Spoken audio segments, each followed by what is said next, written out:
कह रहा हूँ मैं जनक को अनिल से मिलवाने नहीं लेके गया। तो कहाँ गए छोटन? बुक्स भी डिलीवर नहीं किए तुमने? बताओ कहाँ थे?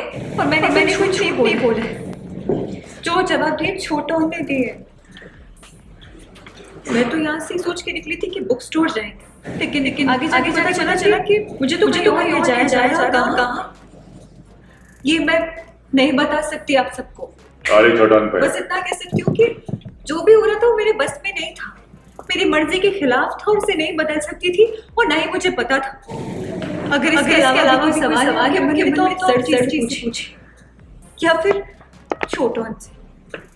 सॉरी छोटों, लेकिन अब मैं और झूठ नहीं बोल सकती और बोझ नहीं उठा सकती हूँ। छोटन पे परेशान ना मुझे यहाँ रहने दे रहे, समझ रहे हो ना मैं यहाँ चैन से जी पा रही हूँ।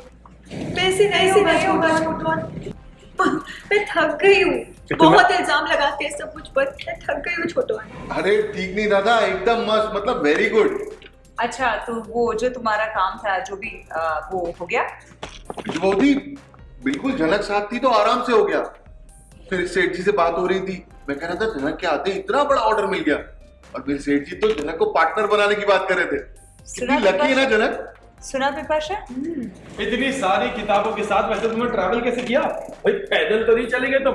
अरे नहीं लाल, ये घर के पास से बस ले ली, फिर वहां से आगे ट्रैम, और वापस आते आते तो टैक्सी ले ली। इतना प्रॉफिट जो बना लिया था, कौन धक्के खाता है बस और ट्रैम के। ओहो, तो तुम दोनों टैक्सी से आए?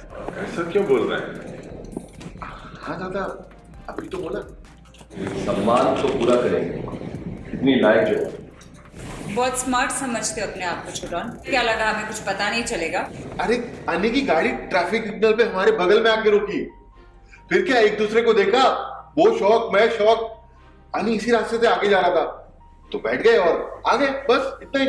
मुझे लगता है कि तुम बुक्स डिलीवर करने गए ही कहीं और गए थे। मतलब तो आप हमें बताओगे ना छोटू? सच सच बताओ, तुम जनक को अनिरुद्ध से मिलवाने ले गए थे ना? और ये बेशरम लड़की हमारे सामने खड़े होकर झूठ बोल रही है हमसे।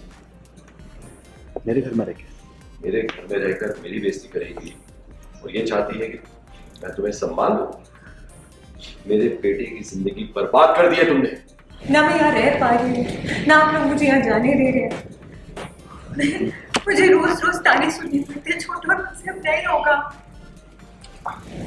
अगर आपको सच जानना है तो अपने बेटे से पूछिए मुझे कहाँ ले गए थे। और छोटू ना मुझसे नहीं होगा। अपनी झूठ के चलते मुझे वापस आई, मुझसे बर्दाश्त नहीं हो रहा। मैं मर जाऊंगी छोटू, मैं मर जाऊंगी। तुम्हारी एक ईयरिंग क्या है? अरे बोलो, बोलिए। अरे इसे कैसा फील होगा ये सोचा है? वो लड़की कितना हर्ट होगी, टूट जाएगी। और तुम तो हनी से पूछिए,